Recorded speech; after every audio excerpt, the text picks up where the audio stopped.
महिला महाविद्यालय की ऑनलाइन कक्षाओं में आपका स्वागत है।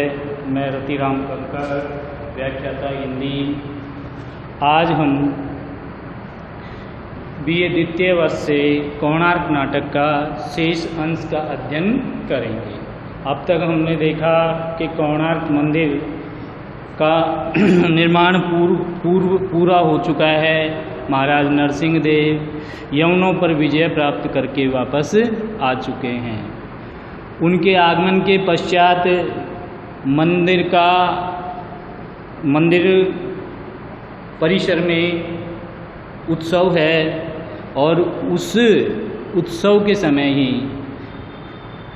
राजराज चालुक्य विद्रोह का स्वर उठाते हैं। शैवालिक उसका दूत बन के आता है और वो विद्रोह की सूचना देता है। साथ ही चालुक्य के नगर पर मतलब उत्कल पर अधिकार की बात करता है।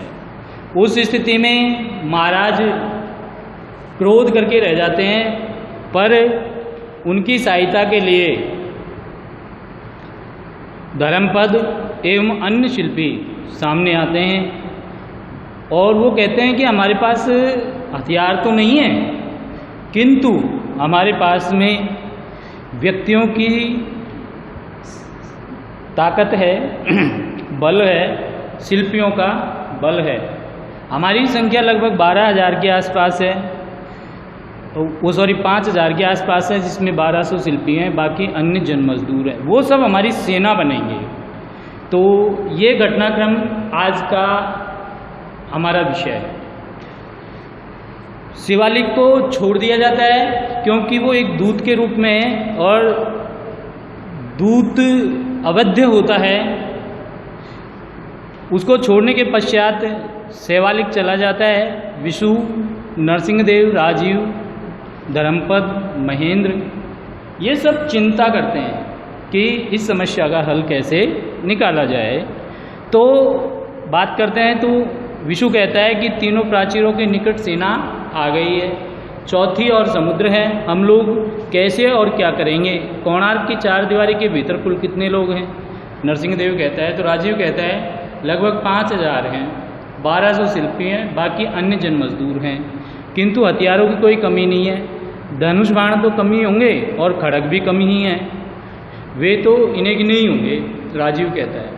तो धर्मपद कहता है हमारे अस्त्र हैं कुदाली, दंड, हथौड़े, पत्थर, मंदिर के प्राचीरों से विशाल पाषाणों के अकस्मात शत्रु के ऊपर गिराया जा सकता है।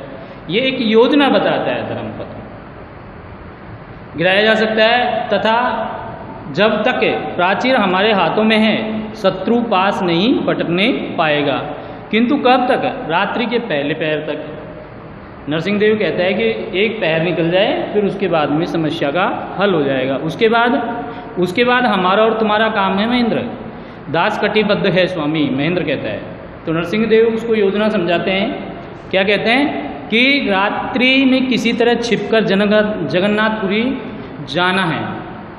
वहाँ श्री मंदिर के अधिष्ठाता कभी मेरे विरुद्ध नहीं हो सकते। उनकी सहायता द्वारा अपने गुप्त शास्त्रागार तक पहुँच जाना कठिन नहीं है महेंद्र समझ गए महाराज। राजधानी की पौर सभा को मैं गुप्त सूचना दूंगा। वे गंगवंश में सर्वदा क्या रहे हैं? समर्थक रहे हैं। तो नरसिंहदेव कहता है कि रात में सब कुछ करना है, रात में युद्ध बंद होगा ही, सवेरे तक शत्रु को घेर लेना है। किस पथ से जाना होगा? सागर तट पर मंदिर बना हुआ था और तीनों तरफ से चालुक्य की सेनाओं ने मंदिर को घेर रखा था, चौथी तरफ सागर था। तो एकमात्र रास्ता जो निकलने का है वो सागर की ओर से ही था। तो सागर के तट पर मंदिर का चौथा द्वार है, वहीं से नौका में बैठकर देव जा सकते हैं। राजीव कहता है थोड़ा ही समय लगेगा, किंतु तट के सहारे जाना होगा और कोणार्क की रक्षा धर्मपद संभाल लेंगे। नरसिंहदेव को विश्वास हो चुका है कि धर्मपद क्या है, कोणार्क की रक्षा कर लेंगे और कोणार्क की रक्षा धर्मपद संभाल लेंगे। क्यों नहीं महाराज? कोणार्क के प्राचीरों के पाषाण सुदृढ़ हैं और उनसे भी अधिक दृढ़ हैं शिल्पियों की भुजाएं जो पाषाण में प्राण फूंकती है। दृढ़ता के साथ कौशल भी चाहिए। समय कम है, चिंता न करे देव, आर्य राजीव। जैसे भी हो हमें शत्रु को रात के पहले पहर तक रोकना है। आप शिल्पियों से धनुष बाण लेकर अटिविका से आए शिल्पियों में बांट दीजिए। उनका निशाना सदा हुआ है, अवश्य और अभी जाता है। और आप भास्कर जी, दूसरे शिल्पी से, एक शिल्पी का नाम है भास्कर, वो उससे बात करता है धर्मपद। और आप तो भास्कर कहता है प्राचीर पर के पाषाण खंड का जिम्मा मैं लेता हूँ, प्रस्थान करते हैं। धर्मपद कहता है कि चारों प्रतिहारीगण सिंह द्वार पर शिल्पियों के साथ व्यूह की रचना करेंगे। प्रतिहारियों का प्रस्थान, मैं शीघ्र बाहर जाकर शिल्पियों और मजदूरों को टोलियों में बांटता हूँ। और गजाधर जी आप अस्त्रों को एकत्र कीजिए। गजाधर भी एक शिल्पी है और उसको ये काम सौंपा जाता है कि आप क्या कीजिए, अस्त्रों को इकट्ठा कीजिए। अभी जाता हूँ। और आर्य सोमश्री आप मुझे केवल नाट्याचार्य न समझो धर्मपद।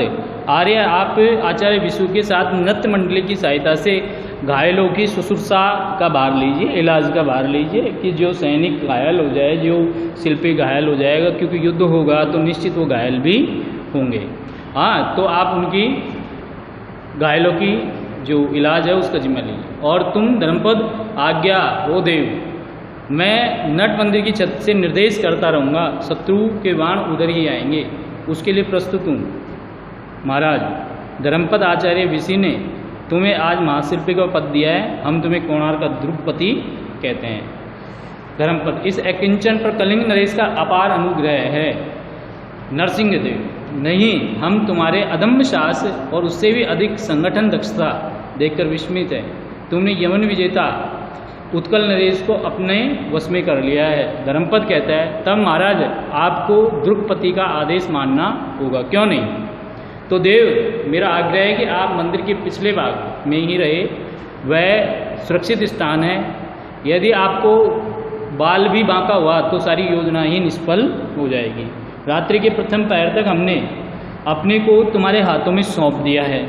उस समय तक तुम ही हमारे निर्देशक हो, तुम ही हमारे सेनापति। मैं निर्देशक नहीं हूँ महाराज। धर्मपद, हमारे निर्देशक हमारे सेनापति बाहर खड़े प्रतीक्षा कर रहे हैं। कौन? वे सौंदर्य के विधाता हजारों शिल्पी, जिनकी आत्मा की तड़पन ही कलिंग नरेश का अमोघ वज्र है, जिनकी सुकोमल भाव तरंगों को अत्याचारी की ठोकर ने आज महारोष का उत्ताल सागर बना दिया। बाहर कोलाहल मच रहा है, शिल्पियों की भीड़ जमा है।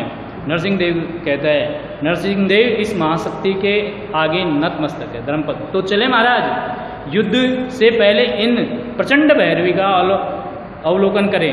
अर्थात जो शिल्पियों की सेना है उसको प्रचंड भैरवी का क्या है, संज्ञा प्रदान की गई है। चलिए, नरसिंह देव कहता है, वो नरसिंह देव और महेंद्र का धर्मपद के पीछे जाना नेपथ से गगनव्यापी तुमुल निनाद की भांति हजारों कंठों का निकला हुआ जय घोष और कर्णोच्चार होता है। जय जय कलिंग नरेश की जय, और जय जय कोणार्क दुर्ग की जय जय। विशु मूर्तिवत खड़ा सुन रहा है, सुन नहीं पाता, देख रहा है, देख नहीं पाता। सोमश्री उसका हाथ पकड़ता है, जय जय जय करता हुआ जन समूह दूर जाता है, जान पड़ता है, स्वर मंद हो जाता है। चलो विशु। विशु कहता है कि सोम, मेरे कोणार्क के प्रांगण में ये विभीषिका अर्थात युद्ध की विभीषिका, इसके लिए तो मैं कभी तैयार था ही नहीं। तुम उद्विग्न हो उठे विशु, उद्विग्न भी और उत्सुक भी। उत्सुक किस लिए, मैं जानना चाहता हूँ सौम्य की। यह धर्मपद कौन है? कौन? अब उपकथन शेष है और उसके बाद तृतीय अंक को हम देखेंगे कि उपकथन में वही जीर्णान्कार है, वही विराट नेपथ्य संगीत है, किंतु पहले की अपेक्षा अधिक हलचलपूर्ण है। मानव शिव का प्रलयंकर तांडव राग हो, थोड़ी देर में हठात पूर्ण मौन हो जाता है और सूत्रधार और वाचिकाओं पर मंद प्रकाश पड़ता है। पहली वाचिका कहती है, जूझते मेघों का गर्जन, भयंकर बिजली की तड़पन, रुधिर का उछला पारावार, पुनः वही प्रलयंकर संगीत एक साथ उमड़ कर शांत हो जाता है। और उसके बाद दूसरी वाचिका कहती है, यही क्या सतरंगी कोणार्क कला का इंद्रधनुष निर्वाक, वज्रसा अब करता टंकार, अत्यंत मंद और बारीक स्वर में शिथिल सा संगीत थोड़ा उभर कर विलीन हो जाता है। पहली वाचिका कहती है लेकिन ये क्या, अरे क्या सहमी सी हलचल, क्लांत सा क्यों है कोलाहल, मौन होगा क्या यह संसार है। तो दूसरी वाचिका कहती है नहीं केवल थोड़ा विश्राम, रात भर का है विश्राम, झपकियाँ लेता है अंगार। पहली वाचिका तब तो निशा के पर्दे में अज्ञात कहाँ है उलकपति का